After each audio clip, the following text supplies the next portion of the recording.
주시니 미쁘신 나의 좋은 친구. 다 같이 묵주하심으로 낮 예배를 함께 드리겠습니다.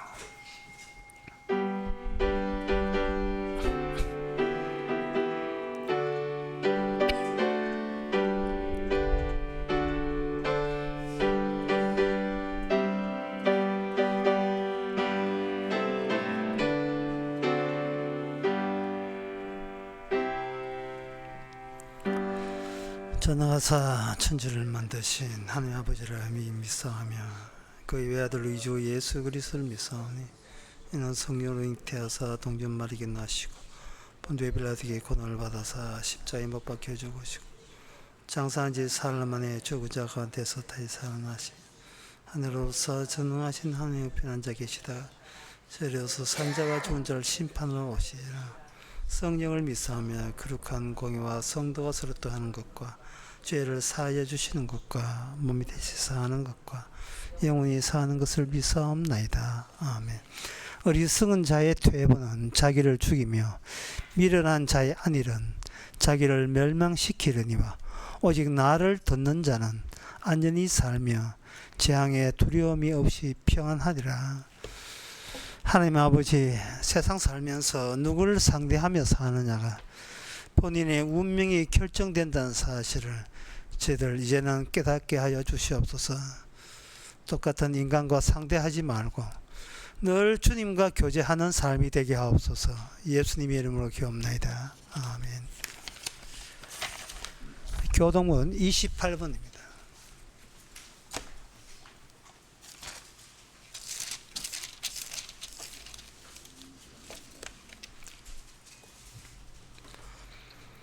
여호와께서 집을 세우지 아니하시면 세우는 자의 수고가 헛되며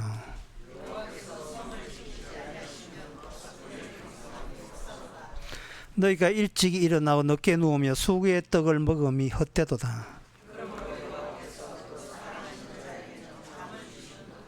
자식은 여호와의 주신 기업이요 젊은 자의 자식은 장사의 수정의 화살 같으니. 다 같이 합시다. 저희가 성문에서 그 원수와 말할 때 수치를 당치 아니하리로다. 아멘. 자리에 앉으셔서 찬송가 139장 합시다.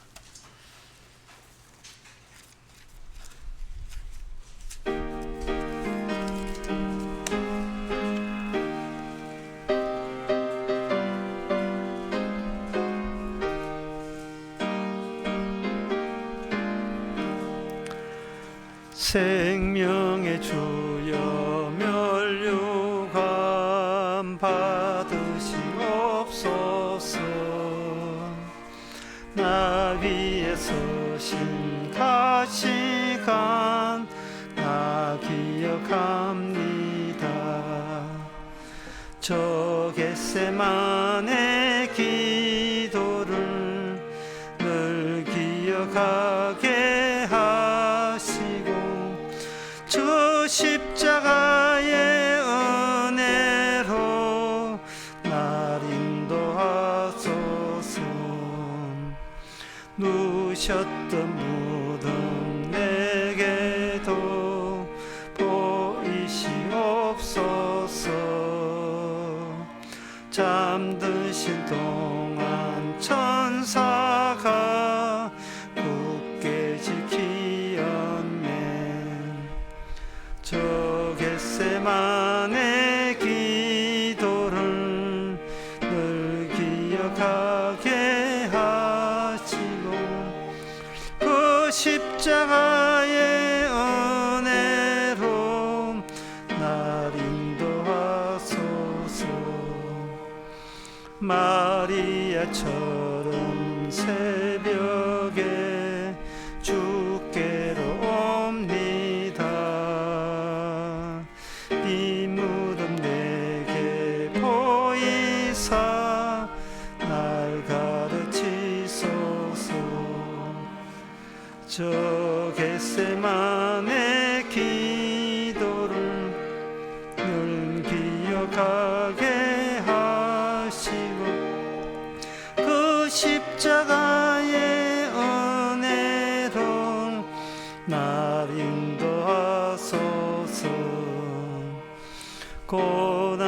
내 잔을 나 위해 다 마셨나이다.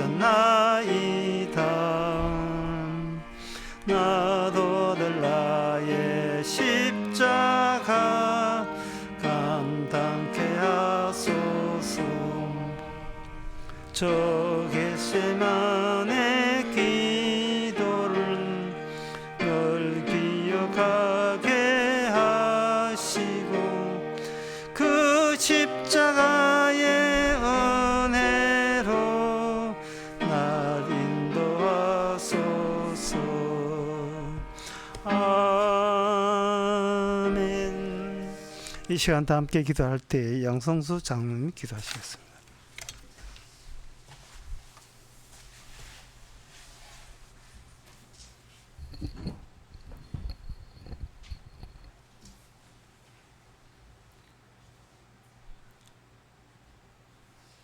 저희들이 드리는 이 예배가 형식이 아닌 영으로 드리는 산 제사가 되게 하시고 하늘 보좌의 향기로운 제물로 올려지게 하옵소서. 우리의 마음을 새롭게 하시고 생각을 정결케 하사 세상에 대한 모든 염려와 관심에서 벗어나 오직 주님만 바라보게 하시옵소서. 하나님 아버지, 예수님께서 이 땅을 떠나시며 약속하신 보혜사 성령을 우리에게 보내주시고 우리를 고아처럼 버려두지 않으셨음을 믿음으로 고백하며 감사드립니다.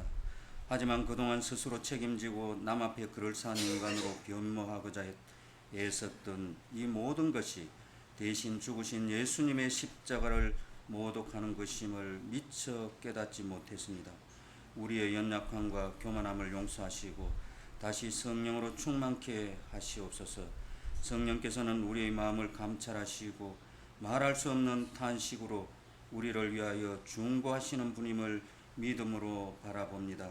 지금 이 시간 주님의 성령으로 우리를 채워주시옵소서. 우리의 냉랭한 마음을 뜨겁게 하시고 메마른 영혼의 생수의 강을 흘러 보내주셔서 다시금 주의 말씀에 감격하고 주님의 임재 앞에 무릎을 꿇게 하시옵소서. 주님, 성령의 능력이 없이는 아무것도 할 수 없음을 고백합니다. 가정에서나 일터에서 교회 안에서 항상 성령의 인도하심을 따라 살게 하시고 그 열매로 주님께 영광 돌리는 삶이 되게 하시옵소서.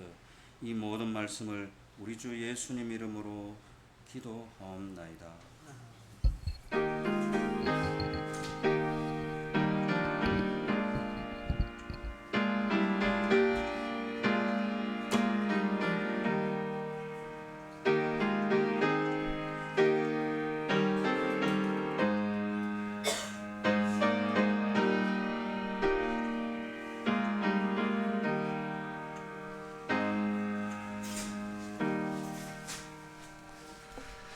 네, 이 시간 광고 시간입니다. 지난주 돌아가신 분들이 좀 있습니다. 김민정 집사님 아버지께서 돌아가시고 박창기 장로님 어머니께서 또 돌아가시고 그리고 김재성 집사님 유재성 집사님 아버지께서 또 돌아가셨습니다. 그 터분 가운데서도 복잡한 그 장례식까지 참석해 주신 분들에게 감사합니다. 다른 광고 없으면 찬송가 319장 합시다.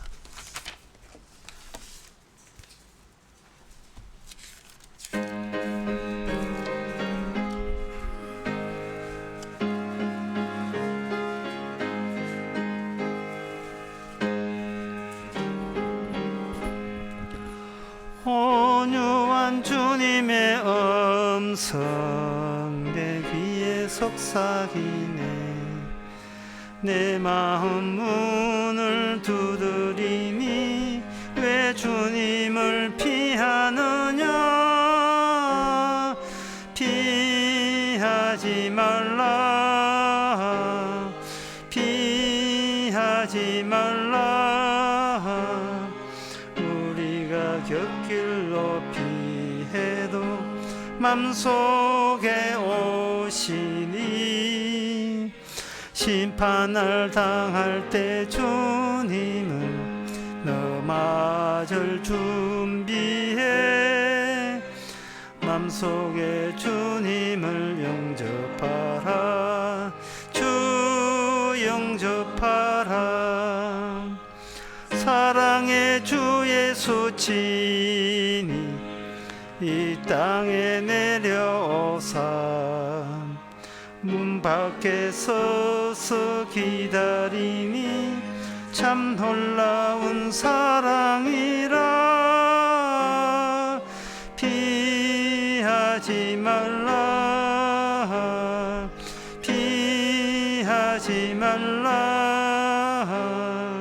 우리가 곁길로 피해도 맘속에 오시니 심판을 당할 때 주님을 너 맞을 준비해.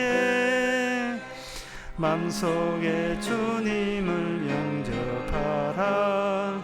주 영접하라.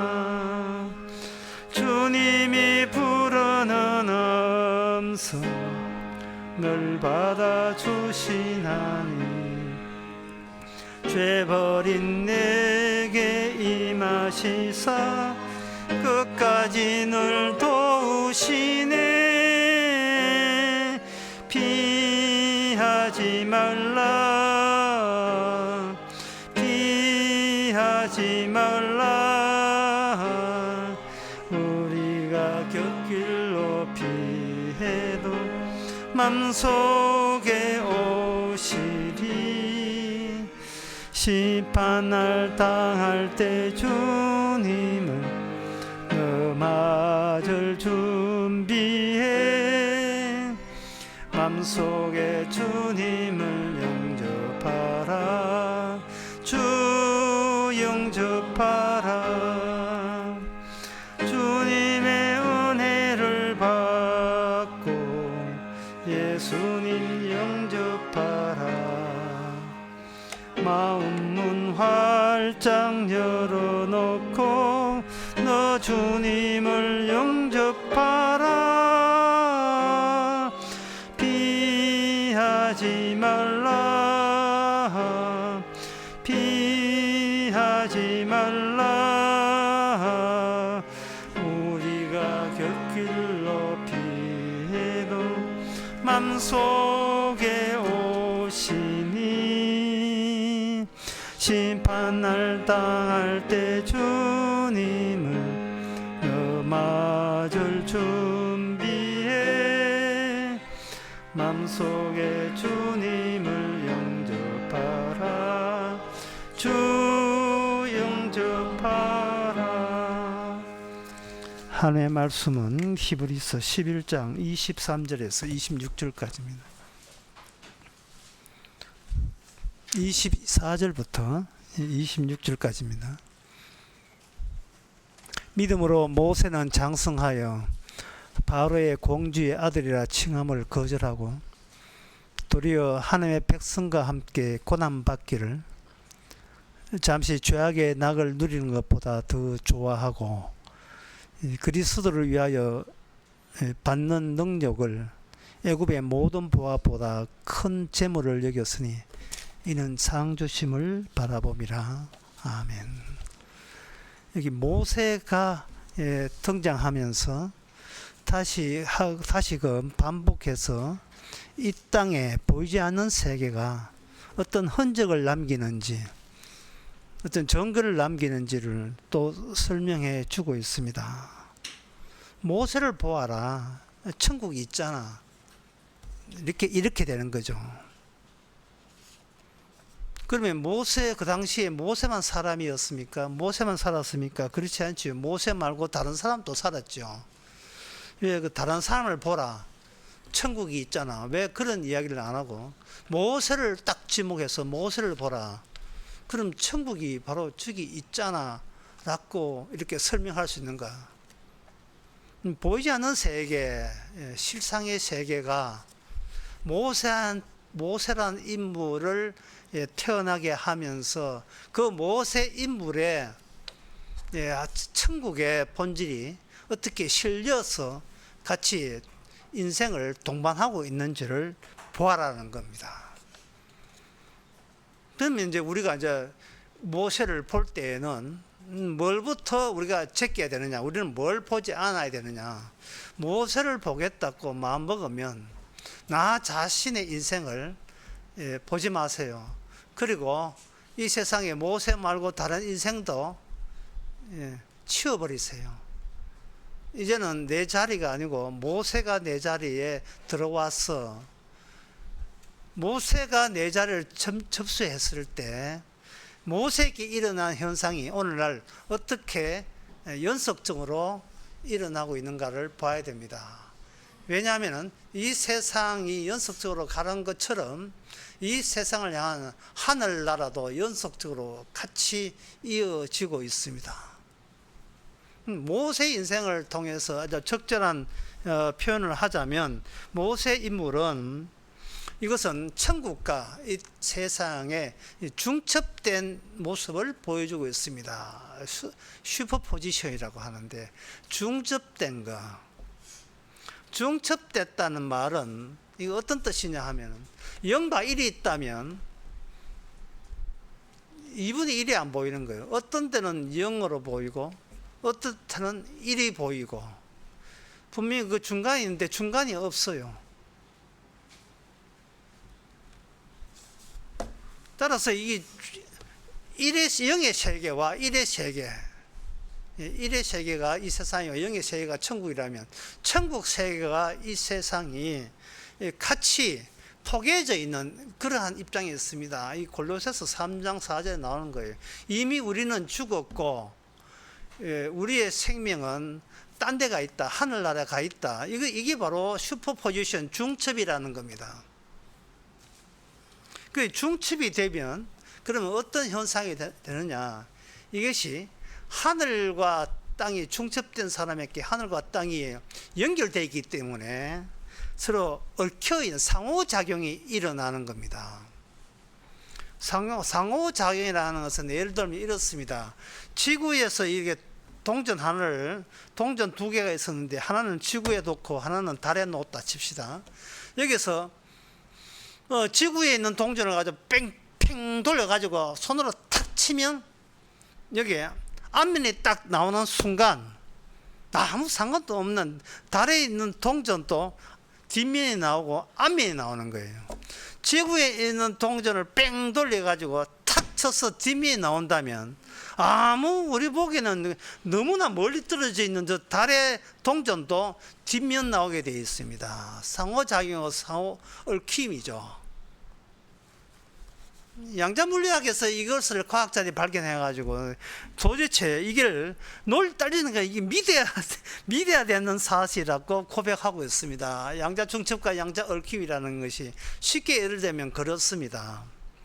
보이지 않는 하나님의 예수님의 보이지 않는 하늘에 있는 예수님의 활동량에 따라서 땅에 있는 연결된 자기 백성에게 어떤 현상이 일어나는데 그 현상을 지금 이 시대도 마찬가지입니다. 성도도 마찬가지지만 옛날 시대에 모세도 똑같이 일어났습니다.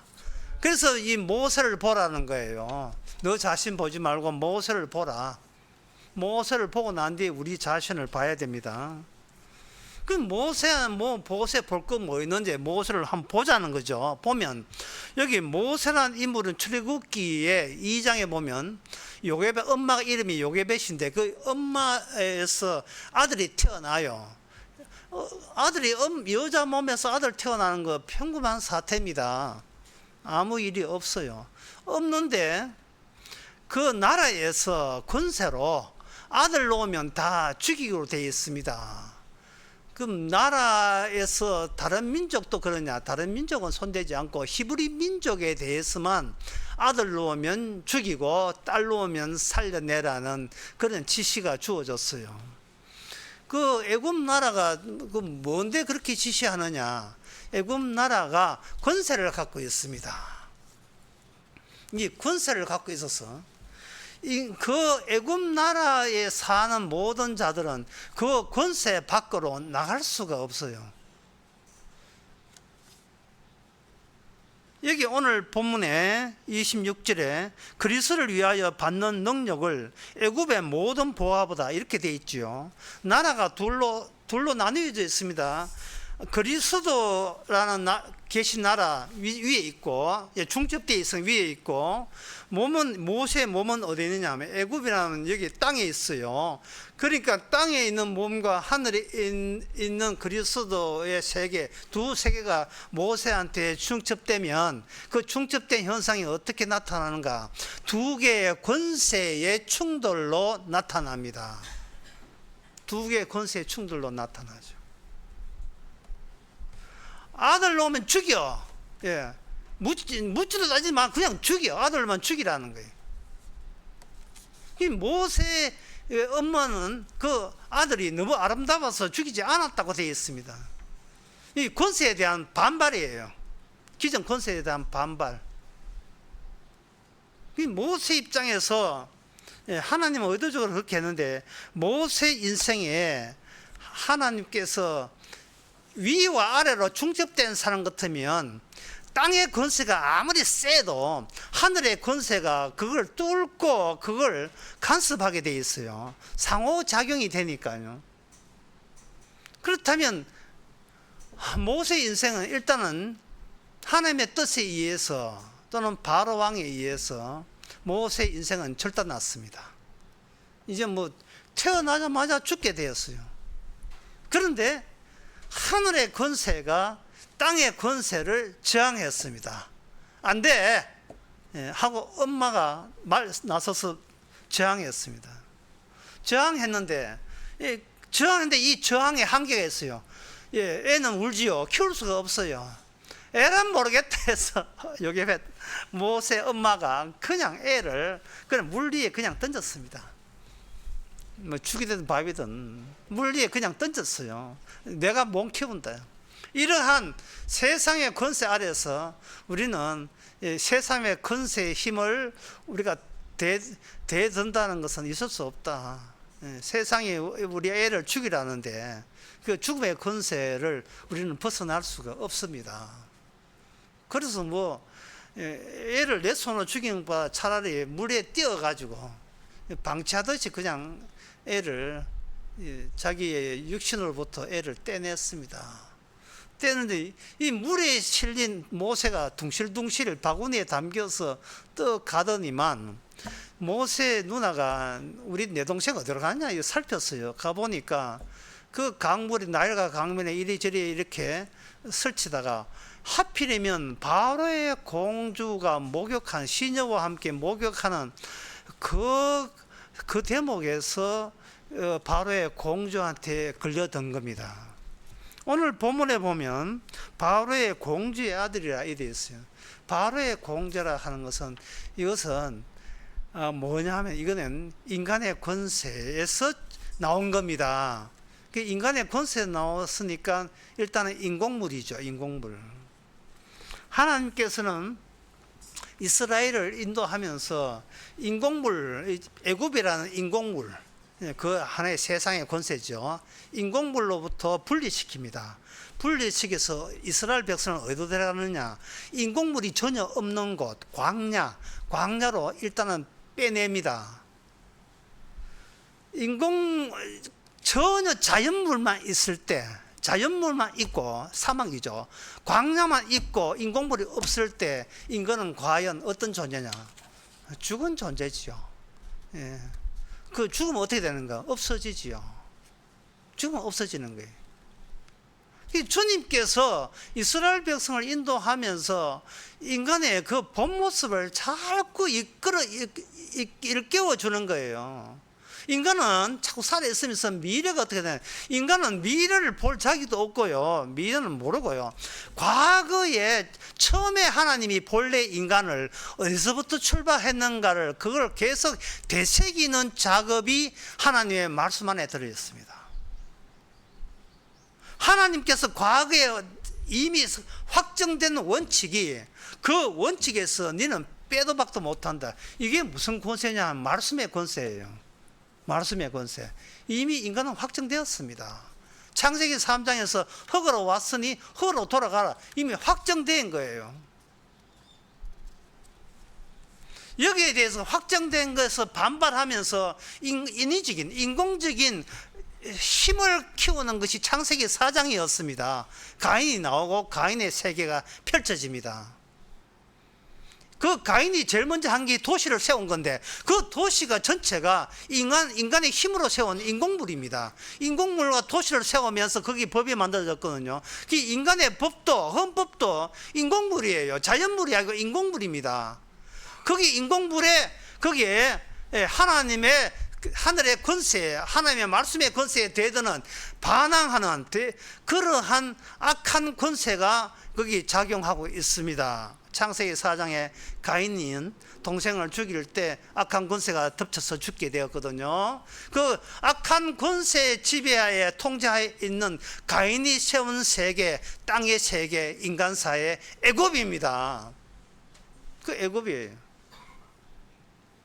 이게 이미 과거부터 이미 확정된 사실이. 그리고 난 뒤에 광야에서 이스라엘 백성들은 옛날 애굽에서 살면서 인간이 인공물로 자기가 할 수 있는 행함의 요령껏 지혜로 해보려고 하던 모든 것이 광야를 통과하면서 아무짝도 쓸모없는 거예요. 소용없는 거예요. 인간 대 인간의 협조, 협력 아무 소용없어요. 자기를 살리는데 전혀 도움되지 않습니다. 자연물에 아무것도 없듯이 흑인이 흑으로 돌아가는 자기의 본래의 발가벗은 모습만 광야에서 그들은 체험할 뿐이에요. 그 체험이죠. 그런데 자꾸 살아요. 이게 문제예요. 광야에서 죽어야 마땅한데 자꾸 살아요. 자꾸 새벽에 뭐가 떨어져 있어요. 만나가. 이것은 어디서 나오는가? 하나님의 말씀에서 나왔습니다. 이게 첫 번째 애굽에 있을 때는 애굽의 모든 나라는 자연 위에다가 인간들이 자기의 뜻과 지혜를 거기다가 압축해서 권세를 만들었거든요. 가인의 권세니까 배후에 악마가 작용하겠죠. 악한 권세가 거기 작용해서 애굽이 있었습니다. 그 애굽에서 하나님께서는 자기 백성이라고 이렇게 이끌어내는 그것이 구출 구원인데 아무 준비 없는 구원이에요. 아무 준비가 없어요. 준비는 누가 하느냐? 하나님 쪽에서 준비해요. 하나님 쪽에서. 그 준비를 오늘 본문에 뭐냐 하면은 25절에 하나님의 백성과 함께 고난 받기를 잠시 죄악의 낙을 누리는 것보다 더 좋아하고, 여기 고난 나옵니다.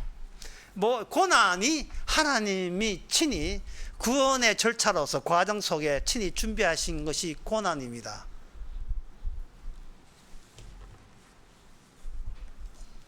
고난이 뭐냐? 고난은 죄악과 반대되는 게 고난이죠.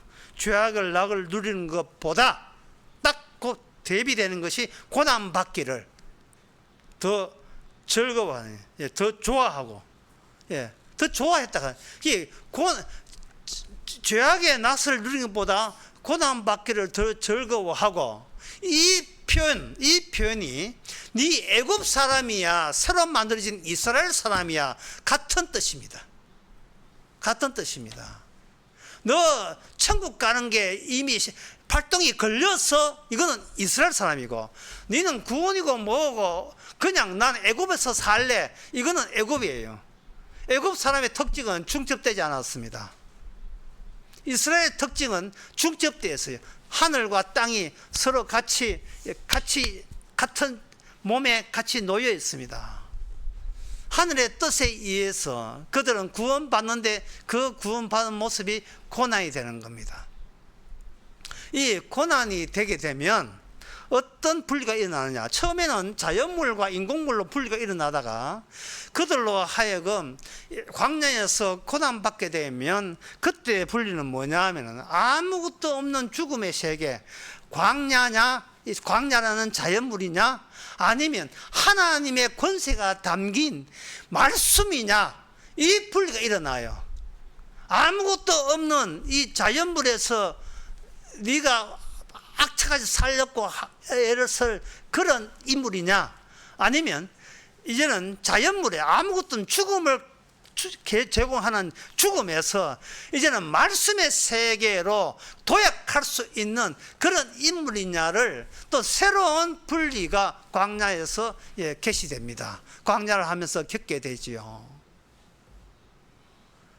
그러면 여기서 애굽에 나올 때는 인공불의 권세에서 못 살겠다 이렇게 하면서 빠져나올 수가 없지요. 왜냐하면 태어나기야 권세에서 인공불의 권세, 세상의 권세 태어났기 때문에 그것밖에 몰랐는데 하나님이 강제로 거기서 분리를 시키죠. 분리시켜 놨는데 분리시키는 결과가 뭐냐? 니는 흙이니 흙으로 돌아가라는 이 하나님의 이 말씀이 니는 농담으로 여겼어? 네가 경험해. 창세기 3장에 흙이니 흙으로 돌아가는 것을 광야 생활 통해서 네가 직접 체험해 보라고. 너는 아무것도 아니고 그냥 아무것도 아니야. 그냥 아무것도 아니야. 그냥 흙이고 없는 거고, 없어 흙이니까 내가 없잖아. 없는 거고 그냥 죽은 거고죠. 이게 본래 우리 모습입니다. 나는 자체도 없고 있다면 주님밖에 없고 살아있는 것은 예수님밖에 없어요. 이걸 가지고 성경에서는 살롬이라고 해요. 평화라고 해요. 평화. 이걸 안식이라고 이야기합니다. 하나님의 평화라는 것은 본래 인간을 인간으로 되돌리고 거기다가 말씀의 권세가 같이 묶어져 한 묶음으로 중첩되어 있을 때 이게 살롬, 평화. 이게 평화고 다른 말로 하면 안식이 되는 거예요. 마음의 평화. 마음의 평화. 여러분 언제 마음의 평화를 얻었던가요? 내가 없을 때 마음의 평화 오고 내가 죽었음을 인지할 때 마음의 평화가 안 올래 안 올 수가 없어요. 그러면 말을 바꿔보겠습니다. 언제 여러분들이 우울증 생기고 언제 마음에 번민이 생기던가요? 내가 있다고 여길 때, 그것도 내가 살아있다 여길 때, 그때부터 여러분은 완전히 지옥으로 변합니다. 마음이 지옥으로. 그런데 하나님이 고집이 있어요. 내가 준 안식 평화를 너희가 깨트릴 권한은 없다. 내 기어이 너희들을 흙으로 돌려보내고 기어이 너를 하여금 네가 있는 것이 아니고 너는 죽었고 땅에서 죽었고 하늘에 주님 안에 네 몸이 있다. 주님이 너와 함께 있음을 내가 말씀을 들어서 기어이 내가 나도 한 고집한다 알려줄게. 이게 하늘의 권세입니다. 지난 금요일 날 보건병원 장례식장에 가가지고 박 집사님 모친 돌아가신데 발인 예배를 했는데 이 발인 예배 해가지고 녹음해서 우리 교회나 이 십장을 올리려고 제가 마음을 갖고 녹음을 이렇게 제 아내 보고 부탁을 했는데 들어보니 녹음 상태가 안 좋아요. 안 좋지만 안 좋다고 해서 그 설교를 포기를 못하고 오늘 낮 설교에다가 이걸 섞어 넣어야 되겠어요. 왜냐하면은 장례식장에 보니까 죽은 고인도 고인이고 그 고인을 예도하는 산 사람도 고인이에요. 이게 흙이 돼야 말씀이 들어가죠. 이게 살아있으면 말씀이 안 들어가요. 왜냐하면 살아있을 때는 애굽이 되거든요. 애굽과 분리되지 않은 상태에서는 말씀이 속에 들어가지 않고 강하게 정하게 되어 있습니다. 그때 그 발인 예배 때 하는 본문이 요한복음 1장입니다. 그래서 잠시 이곳을 보면 장례식장으로 이렇게 잠시 돌아오겠습니다. 장례식장입니다. 부조는 알아서 하시고 이게 장례식장입니다. 발인 예배 시작하겠습니다. 요한복음 1장 5절.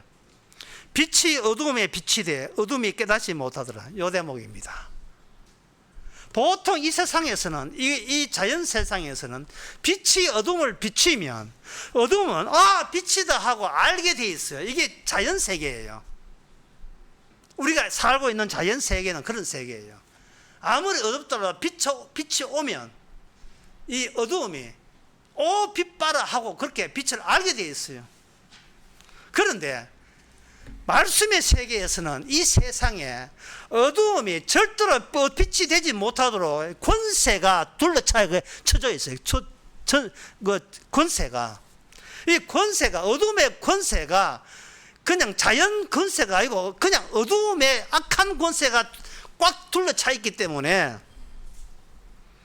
이게 빛이 와도 그 어둠의 권세에 있는 인간은 빛이 온 줄로 모르고 그냥 그걸 빛으로 깨닫지 못해요. 그렇게 함으로써 어두움이 제대로 된 어두움 속에 살아가고 있어요.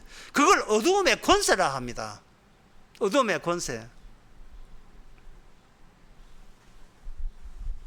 이 어두움의 권세로 인하여 어떤 힘이 발휘되는데 그 힘은 어떤 경우라도 빛으로 오신 분을 빛으로 납득 못하게 만드는 힘이에요. 그게 아주 센 권세예요. 굉장히 센 권세입니다. 빛이 자기 백성에 와서는 자기 백성이 깨닫지 못했다 해서 여기 1장 5절도 그렇고 1장 11절도 그렇고 빛이 어두움에 빛이 돼 어두움이 깨닫지 못한다 해.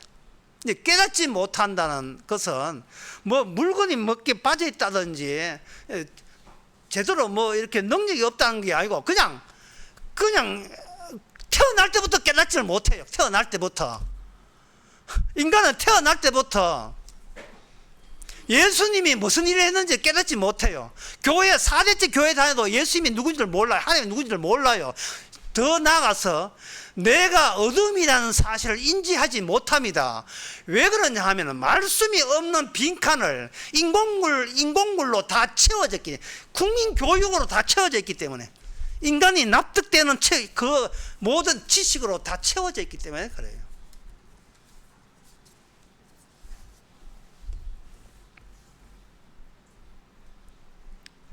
인간은 결핍이 될 때 비로소 뭔가 감을 잡아요.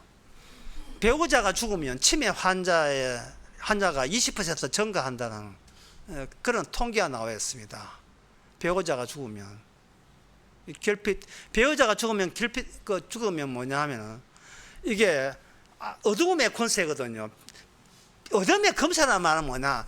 빛 그까짓 거, 말씀 그까짓 거 내한테 없어도 괜찮아. 이게 어둠의 권세예요. 어둠의 권세는 악한 권세이기 때문에 예수님의 모든 말씀과 하나님의 모든 일을 전력을 사력을 다하여 밀어내는 권세예요. 말씀이 없는 곳으로 살고 싶어하는 힘, 그 힘은 어둠의 권세입니다. 말씀 같은 거 안 들어도 상관없고 교회 안 들어도 상관없고 성경 안 봐도 상관없이 내 가진 것으로 살겠다. 이게 어둠의 권세예요. 이미 그 권세는 이미 애굽이라는 나라를 통해서 충분하게 땅의 권세가 어둠의 권세로 이미 일체감을 갖고 살고 있다는 게 나옵니다. 나오는데 오늘 본문은 하나님께서 모세라는 인물에게 중첩된 인물을 통해서 그 평세도로 살았던 그 권세, 어둠의 권세에서 강제 분리를 시켰다는 이야기부터 시작하는 겁니다. 천국은 침노하는 거니까요. 천국은 공격하는 거니까요.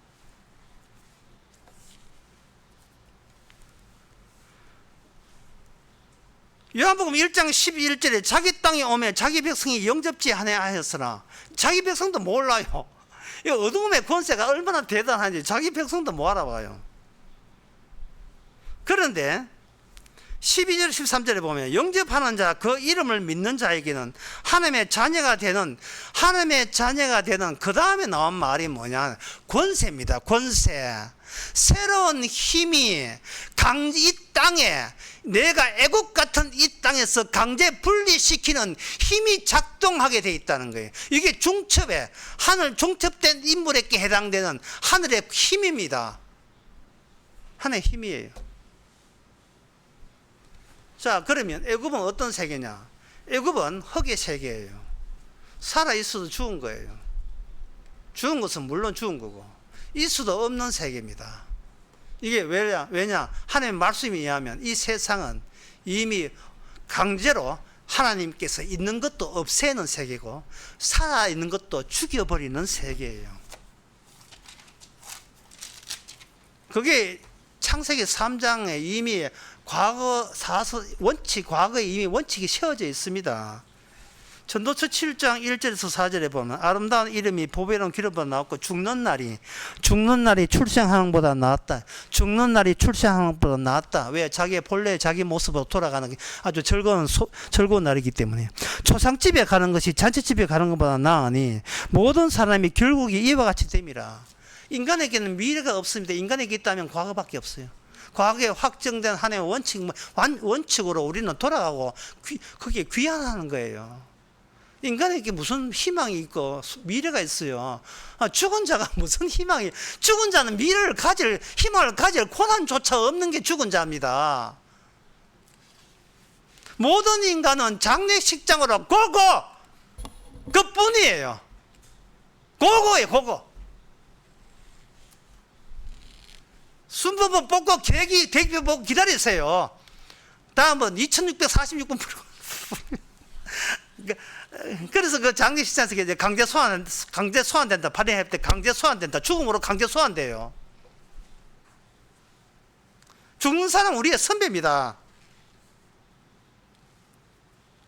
그래서 이걸 아는 사람을 지혜자라 하는데, 지혜자의 마음은 추상집에 가 있고, 이게 없는 사람, 중첩되지 않는 사람, 우매자의 마음은 기뻐하는 잔치집에 가 있다는 거예요. 잔치집에 가 있다. 이 사실이 요한복음 1장에 왜 깨닫지 못하는 이유가 나옵니다. 인간은 왜 자기 자신을 모르는가? 이것이 인간이 잘못해서가 아닙니다. 교회에 잘 안 나와서가 아니고, 태어날 자체가 어둠의 권세에서 태어났고, 그 어둠의 권세에 태어난 것을 요한복음 1장에서는 혈육으로 태어났다. 혈육으로. 아니, 본인이 혈육에서 태어났는데, 아빠 엄마 혈육에서 태어난 이것도 잘못이래. 하나님 보시기에 이것도 죄가 된다는 거예요. 미칠 지경이에요. 우리가 아는 죄는 나쁜 짓 하는 게 죄 아닙니까? 그게 바로 이 어둠의 권세에서 가르친 거예요. 선악체제를 가르친 거예요. 나쁜 짓 하면 나쁜 짓 되고 착한 사람 됩니다. 이게 선악체계예요. 그거 다 마귀의 생각입니다. 그 안에 마귀의 힘이 거기에 받쳐 있어요.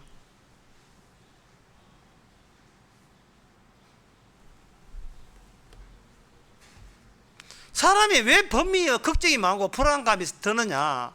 내가 우짜하게 하면 잘 사느냐 아느냐? 어떻게 하면 내가 행복하게 사느냐? 내가 남은 죽을 때 죽더라도 있을 동안에는 호강하며 살아야지. 그게 애굽 생활이에요. 그게 애굽 생활. 그게 뭐로 표현되는가? 오늘 본문에 바로의 공주래. 바로의 공주. 그런데 모세는 뭐냐? 바로의 공주의 아들됨을, 그 인공적인 인위적인 그 세상 권세를, 그걸 거부했다는 거예요. 세상에, 예? 그걸 왜 거부해요? 호강하고 있을 텐데 그걸 왜 하나님 거부합니까? 그 거부하는 것을 오늘 본문에 아까도 얘기했지만 그걸 고난이라고 이야기합니다. 고난.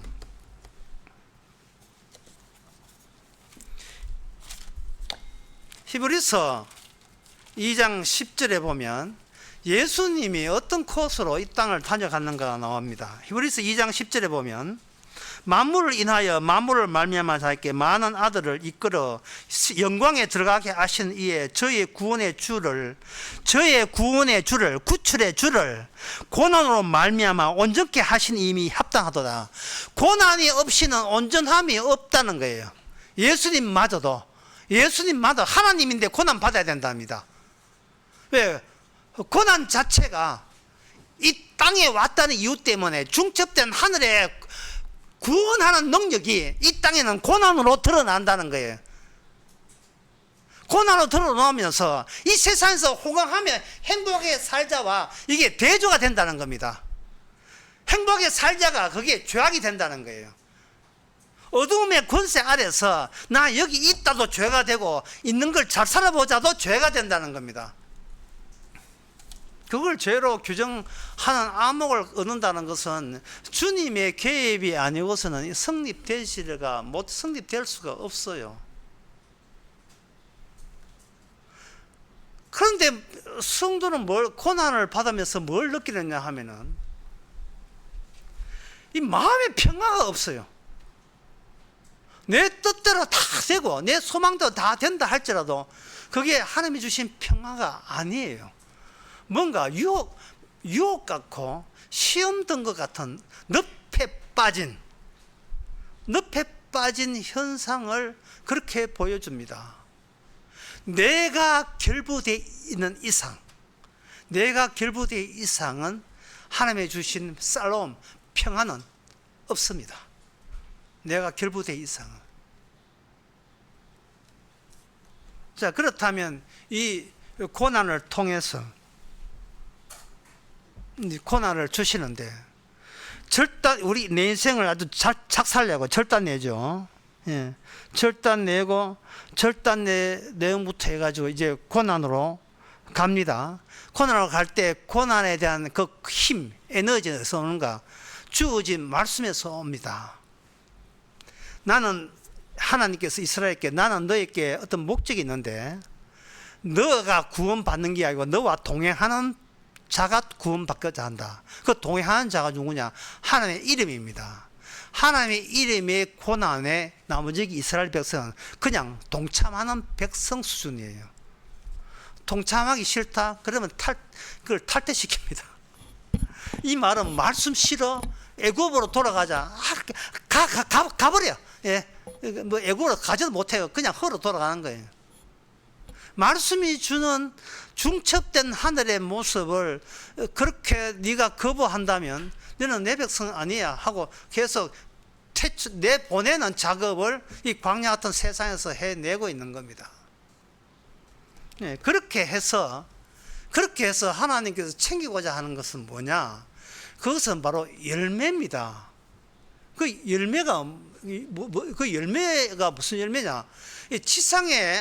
지상에 육의 아버지가 있고 아들이 있듯이 하늘나라에도 하나님 아버지가 계시면 아들이 있어요. 그 아들이라는 것을 아버지는 자신의 노력의 성과의 열매를 보는 겁니다. 그 열매를 뭐라고 하면 맞이라고 해요. 맞이. 하나님께서 이스라엘을 통해서 이스라엘을 이 세상의 장자로 만들고자 합니다. 장자값 못하는 것은 그 안에서 계속 소속해서 퇴출당해야 되죠. 그 장자 만들 때 강제 조치로 장자로 만들고 규정하고 이끌 때 그때 나오는 그 유월절 날 그날 밤에 주께서 약속하신 말씀이 출애굽기 13장 1절입니다. 여호와께서 모세에게 일러 가라사대 이스라엘 자손 중에 사람이나 짐승이나 물은 하고 초태색은 다 거룩히 구별하여 내게 돌리라. 이건 내 것이다. 초태생 처음 난 것은 내 것이다. 이 처음 난 것은 내 것이다 하는 이 취지에 대해서 이게 출애굽기 이게 무슨 뜻으로 왜 하나님께서 이 말씀했는지 잘 떠오르지 않지요. 그런데 로마서 8장 29절에 보면 8장 29절에 하나님이 미리 아신 자들로 또한 그 아들의 형상을 본받게 하기 위해서 미리 정하셨으니 이는 많은 형제 중에서 맏아들이 되게 하려 하십니다. 여기 맏아들 나와요. 장자, 맏아들. 그래서 예수님은 자꾸 하나님을 자기 아버지라고 이야기한 겁니다. 하나님께서는 자기 아들을 이 땅에서 자기 아들다운 모습으로 맏아들 모습으로 만들어 놓고 그 맏이가 있으면 그 맏에 따라서 맏에 소속되어야 될 새로운 양자들을 이스라엘 이름으로 생산해내는 작업을 해 주시는 겁니다. 맏이. 그 맏이됨을 맏아들이라는 그 새로운 형상 이게 나중에 몸이 되거든요. 그리스도의 몸이라는 형상 안에 소속되어 있는 각 지체들이 되는 겁니다. 얼굴 표정들을 보니까 잘 이해가 안 되시는 것 같은데 예를 들면 이렇습니다. 붕어빵 굽을 때 먼저 밀가루부터 먼저 였죠. 자, 밀가루가 6입니다. 6에다가 거기다 앙코를 이렇게 뚜껑 열어놓고 뚜껑 탁 열어놓고 앙코를 집어 넣습니다. 이것이 바로 맏아들의 형상이에요. 맏아들의 형상을 집어넣고 그 다음에 어떻게 하냐면 그 앙코 연 그 털만 뒤집어 버려요. 뒤집어 보면 전에 땅만 바라보던 그 붕어빵이 뒤집어서니까 하늘만 쳐다보고 살아가는 거예요. 이게 광야 40년 생활입니다. 안에 뭐가 있다? 않고 들은 거예요. 뭐가 들어있다? 인간의 흙이 되는 형상 대신에 아들의 형상이 들어있으니까 주의 이름을 부르면서 그들은 하늘, 주의 이름이 왔던 하늘을 쳐다보며 살아가는 그러한 절차 공정, 붕어빵 생산 공정에 들어가는 거예요. 이게 모세가 보여준 거예요. 애굽의 생활은 인공적인, 인위적인 권세, 어두움의 권세에 꼼짝마루 하고 완전히 갇혀 있는 상태였습니다. 그래서 그 히브리인들도 애굽에서 나갈 생각을 못 하고요. 그냥 좀 고통이나 좀 면제해 주시면 좋겠다 이렇게 이야기합니다. 이 인간의 몸은 인간의 몸 아담의 몸은 하나님의 형상대로 만들었다고 되어 있어요. 창세기 2장에 이미 과거에 확정되었어요. 근데 형상에서 하나님께서 어떤 계획이 있느냐 하면 두 가지 열매, 두 종류의 열매로 나타내기로 하나님께서는 마음을 잡수시고, 하나는 바로 하늘의 형상을 뽑아내고 그 몸에서, 또 하나는 저주의 형상, 지옥 갈 형상을 또 뽑아냅니다. 여러분 다 그거는 뭐 안 찾아봐도 여러분 아시죠? 마태복음 3장 그 10절에 보면 손에 키를 들고 자기 타작망을 정해서 알곡을 모아 곳간에 들이고 쭉정이는 꺼지지 않는 불에 태우시리라. 인간의 몸을 가지고 거기서 하나님이 원하시는 열매, 천국 백성의 열매를 만드는데, 천국 백성이라는 하는 건 앙코 문제, 앙코, 붕어빵 앙코. 그 안에 형상이 예수님의 맞이 형상이 들어있느냐, 아니면 예수님의 맞이 형상이 없느냐로 결정된다 이 말이죠. 열매를 만드는 거예요. 그러니까 여러분 머리 좋은 사람 생각할 거예요. 아, 그러면 모세가 그 세상에서 나와서 광야 지나서 약속의 땅으로 들어가는 그 여정은 곧 모세의 여정이 아니고 예수님이 이 땅에 다녀가신 그 여정을 말합니까? 이렇게 하면 바로 그거예요.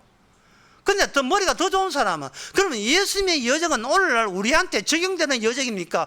바로 그겁니다. 그 끝은 어딥니까? 살롬, 천국, 안식이죠. 안식. 히브리서 4장에 안식의 때가 남아 있는데 아직 못 들어갈 사람도 많다는 거예요. 애굽 나와서 광야 지나서 약속의 땅, 안식의 땅에 들어간다는 거예요. 하나님의 딱 수평으로 펼쳐진 하나님의 자기 설계도가 쫙 깔렸습니다. 그게 구약 역사를 통해서 보여주는 거예요. 문제는 뭐냐 하면은 그걸 왜 인간적으로 못하느냐. 권세가, 어두움의 권세가 꽉 쥐고 있어가지고 모든 빛에 대해서는 정하게 되어 있어요. 모든 빛에 대해서는. 그러면 고난 없이 가면 되지 않느냐. 고난이라는 것은 딴 게 아니고 그 어둠의 권세가 타일처럼 되어 있다면 타일의 한 조각이 하나님께서 일을 벌리니까 타일 조각이 뚝 떨어지니까 타일 조각만큼은 쨍 하고 거기서 햇살이 나오죠. 그 떨어진 햇살 나오게 하는 떨어진 길이 없는 곳에 길이 뚫려버린 그 뚫린 하늘과 땅이 중첩되는 길이 이르는 그 떨어진 조각, 어둠의 조각이 떨어진 자기 백성에게 떨어지니까 이게 아픔, 고난으로 작용하는 거예요. 우리의 육신은 흙의 육신인데 흙의 육신에서 이게 떨어졌으니까 흙의 육신은 끝났다는 겁니다. 저하고 나이가 같은 사람인데, 가수인데, 명인 가수예요. 이름이 이용복인데, 이용복 씨가 불렀던 노래, 저 얼굴에 햇살이 한 노래가 있습니다. 제목이, 그때는 20대는 그때 그 사람 노래, 이 노래 나올 때는 이게 뭐 뜻이 뭘, 저 얼굴에 햇살이. 그래서 경상도 사람은 그 낯짝에 땡볕이 뭐 이런 식으로 이제 제목 바꿔서 그렇게 부른 적이 있는데, 그 가사의 초반에 보면 눈을 감으며 저 멀리서 다가오는 다정한 그림자예요.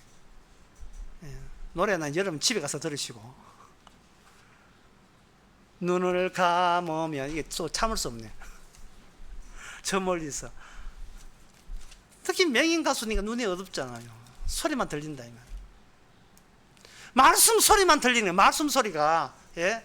분명히 이거는 애굽에서 못 얻던 그 현상이 광야에 오면서 말씀이라는 것이 실제로 현상화되어서 그들께 만나와 그리고 생수와 반석에서 물이 나온다는, 이거는 있을 수 없는, 생기지 말아야 될 현상이 생겨버리는 거예요.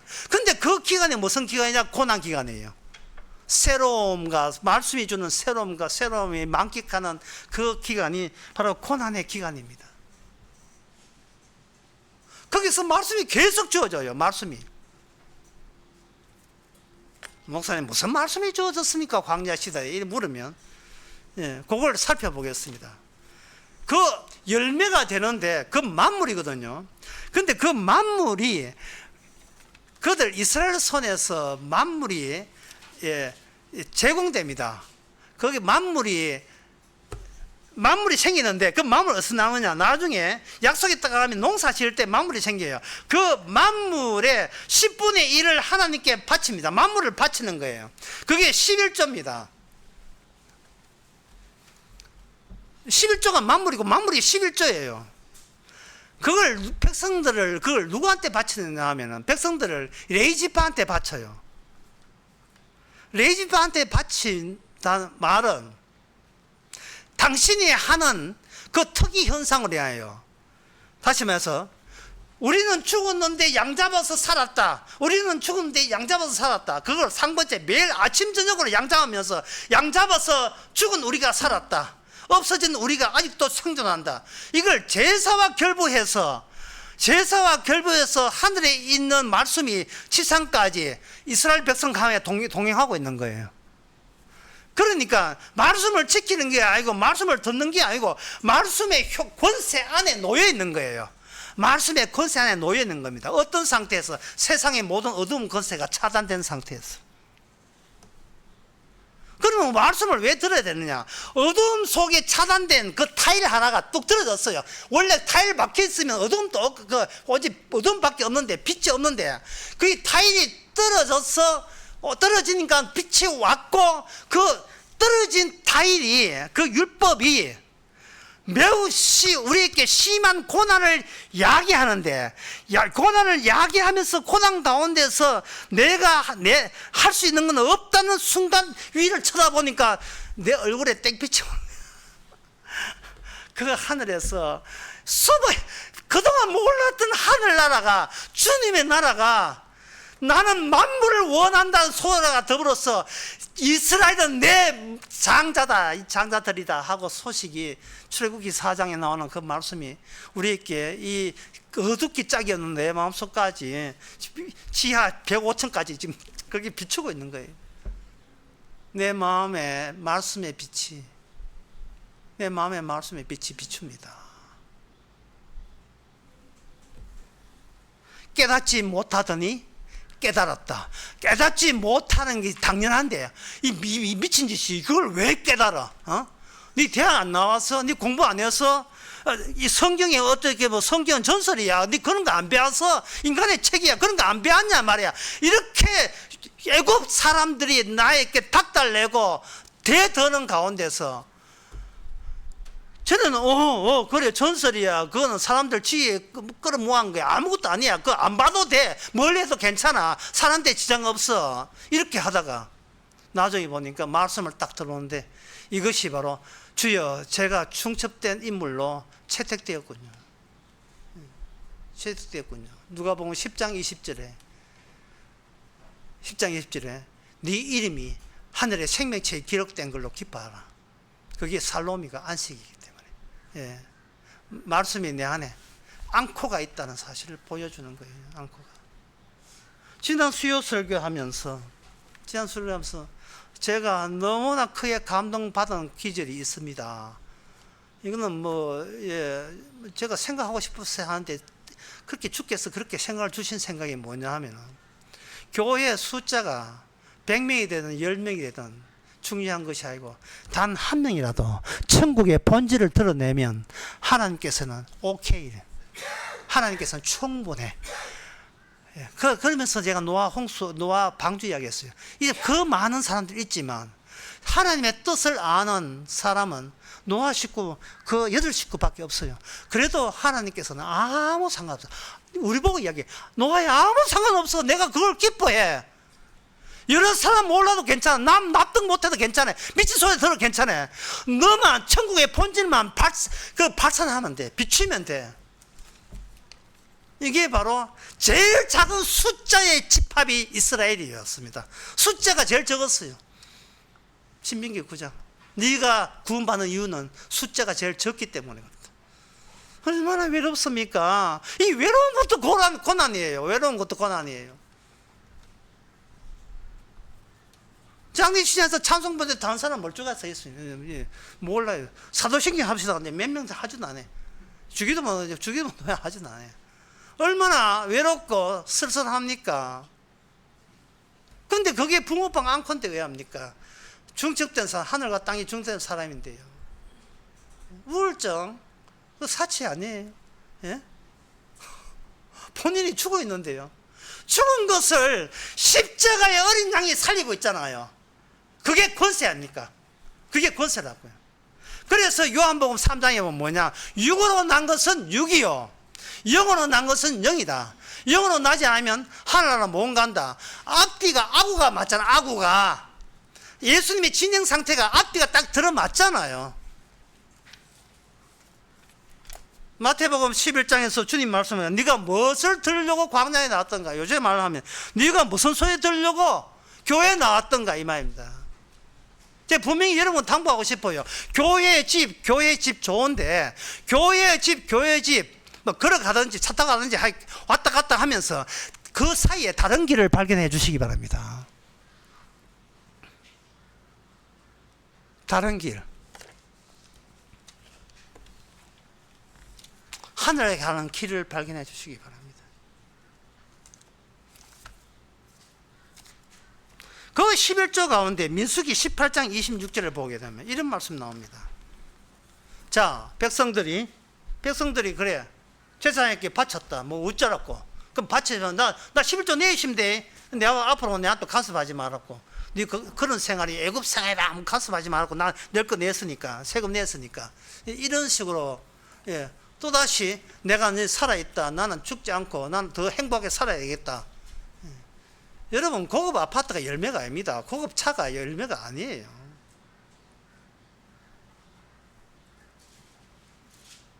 그럼 열매는 뭐냐? 민수기 18장 26절에 보면 11조의 11조를 여호와께 드리라. 11조의 11조. 백성들이 레위지파에게 줄 것은 11조예요. 근데 레위지파가 이제는 백성들에게 차단된 세계예요. 차단된 세계. 백성들이 아무리 돌을 가져와도 접근하면 안 되는 세계가 바로 중간에 레위지파가 있어요. 레위지파의 특징은 땅이 없어요. 농사 지을 땅이 없다고요. 농사 지어서 밥 먹고 살 수 있는 아예 애초에 모든 조건들이 다 날아가는 지파가 레위지파입니다. 레위지파는 말씀 가지고 사는 거예요. 말씀 가지고.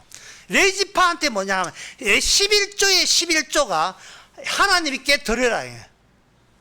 그러니까 백성들한테는 하나님께 가지를 못합니다. 중간에 레위지파를 통해서 간접적으로 넘기면 이것은 하나님의 주신 생명입니다. 맞입니다. 만물입니다. 제 노력이 아닙니다. 하고 드리면 이 만물로 덕분으로 삽니다. 이런 덕분이면 그 중간에 레위지파가 이제 하나님께 드린 거예요. 그러면 여기서 이제 우리가 끝으로 생각해야 되거든. 그 레위지파 니는 뭐 도대체 네가 뭐야? 네가 뭔데? 같은 인간인데 네가 뭐 별거냐? 근데 왜 네가 왜 하나님께 그걸 드려라고 따지면 민수기 3장 12절에 나옵니다. 그러니까 이 모든 말씀이 바로 광야에서 주께서 이 생명이 있다고 하면서 주신 그 민수기예요. 신명기 민수기에 들어있는 거예요. 여호와께서 모세에게 일러 가라사대 보라 내가 이스라엘 자손 중에 예를 택하여 이스라엘 자손 중 모든 태에 처음 난 자를 대신케 하였은즉 처음 난 자를 대신하였은즉 그게 레위지파라는 거예요. 여기서 중요한 것은 처음 난 자는 거예요. 처음 우리가 육에서 태어난 여러분 육신 갖고 있죠. 하나님의 형상 갖고 있죠. 그 형상 안 받습니다. 처음 난 것 그것은 바로 예수님이 영으로 태어난 게 바로 처음 난 여러분 되는 거예요. 예수님의 영, 예수님의 몸의 지체가 되는 것, 하나님의 형상이 되는 것, 그걸 열매라고 합니다. 주님의 열매, 주님의 열매, 주님의 몸의 열매, 또 다른 말로 주님의 형상으로 만들어낸 열매. 그럼 우리는 뭐냐? 예수님은 맏아들, 우리는 양자가 되려 함이라.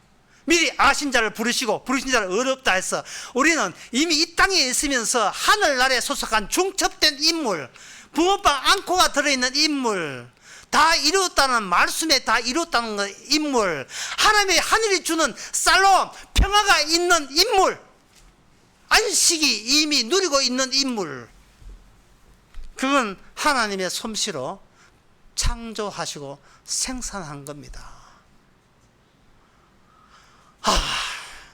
이게 안에 있기 때문에 우리는 세상과 강제 분리되는 아픔이 있는데 그 아픔을 고난이라고 이야기하는 겁니다.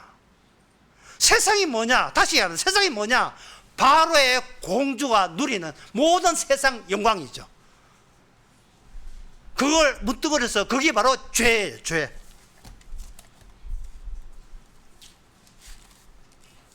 요한일서 2장 15절 17절.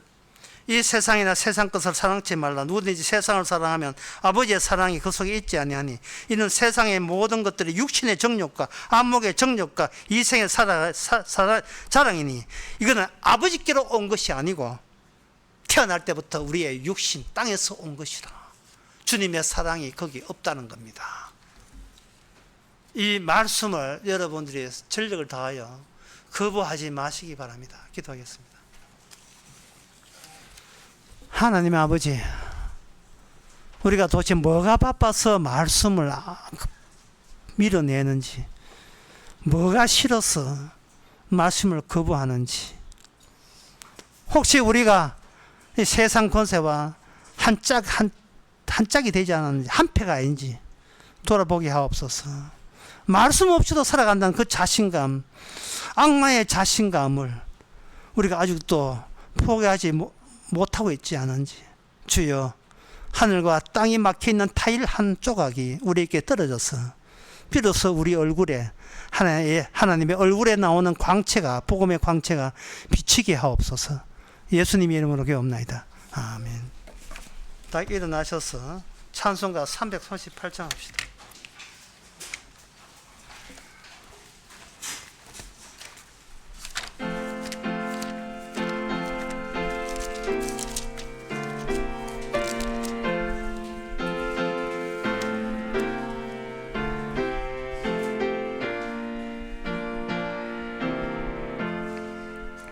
전부 여지없어서 손들고 옵니다. 주 나를 박대하시면 나 어디 가리까. 내 죄를 씻기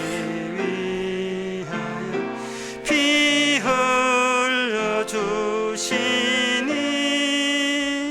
곧 회개하는 마음으로 주 앞에 옵니다. 전부터 계신 주께서 영죽을 영혼을 보혈로 구해 주신 그 사랑은 없네. 내 죄를 씻기 위하여 피 흘려 주시니 곧 회개하는 마음으로 주 앞에 옵니다. 나 예수 의지함으로 권능 받아서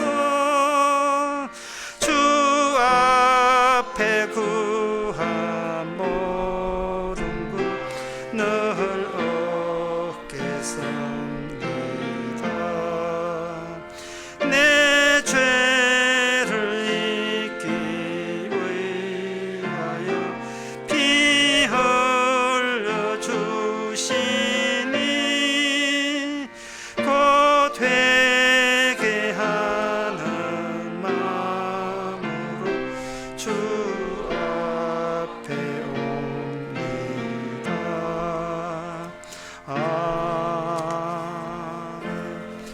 기도합시다. 지금은 우리 주 예수 그리스도 은혜와 하나님의 거짓 사랑과 성령의 충만하심이 세상 사람 같으면 성령 없는 사람은 도저히 깨달을 수 없는 것을 비로소 깨닫게 해주시니 감사하는 모든 성도들과 함께 있지어다.